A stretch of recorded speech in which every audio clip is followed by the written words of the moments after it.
Bonjour et bienvenue à Clermont-Ferrand. On est à quelques heures de ce championnat de France élite en salle. Alors c'était l'occasion d'aller à la rencontre un petit peu des coulisses et puis de voir ce qui se passe la veille d'un championnat de France.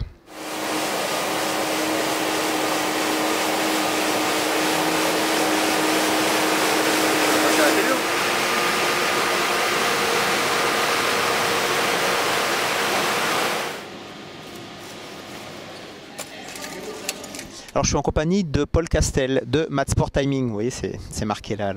Paul, c'est quoi un peu ton rôle sur un championnat de France en salle?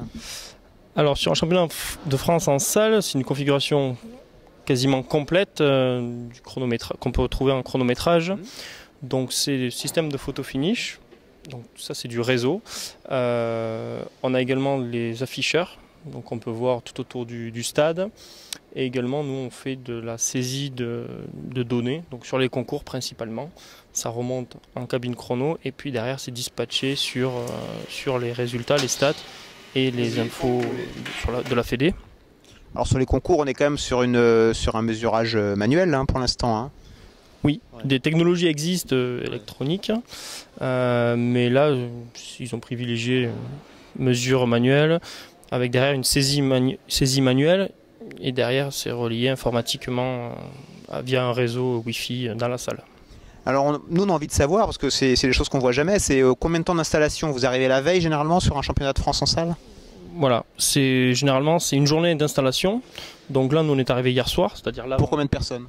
Alors l'équipe Mad Sport, c'est 10 personnes sur un championnat. C'est en gros, c'est 2 personnes sur le terrain, sur le stade, qui gèrent la centrale de faux départ, puisque le chrono, il y a aussi la centrale de faux départ, qui est un outil interfacé avec le chrono. Donc ça, c'est 2 personnes qui gèrent ça.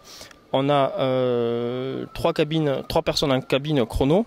Et puis derrière, on a 5 autres personnes qui s'occupent des stats. Donc, alors ça va de les incrustations télé jusqu'à la gestion de tous les résultats, toutes les stats. Donc ça fait 10 personnes. Est-ce que ça fait beaucoup de manip? Je sais pas, il y a quoi? Il y a 2 camions, 3 camions, beaucoup de caisses à décharger, combien de mètres de câbles à dérouler? J'ai pas le compte de tout ça, mais nous là en l'occurrence on est venu avec un gros master, un gros camion, avec une deuxième voiture et l'équipe donc télé qui elle est venue avec un gros véhicule aussi.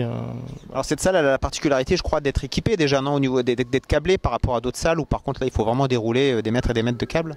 Voilà, donc ici c'est une salle moderne qui a été réalisée je crois en 2002. Donc là il y a les dernières, on va dire les connexions, enfin les branchements sont câblés, tout est câblé dans la salle. Donc nous on bénéficie de ce câblage pour nous connecter dessus. Ça évite de tirer quelques câbles, même si des fois on est obligé, ça marche pas forcément toujours au top, donc on est obligé d'assurer avec nos câbles à nous. D'accord, je vais te remercier et puis je vais te laisser y aller parce que je crois que justement il y a un petit souci de câblage à régler. Alors les compétitions c'est que demain, mais enfin bon je vais te laisser pour essayer de trouver la panne que vous avez du mal à identifier. Merci. Merci, j'y retourne. Merci.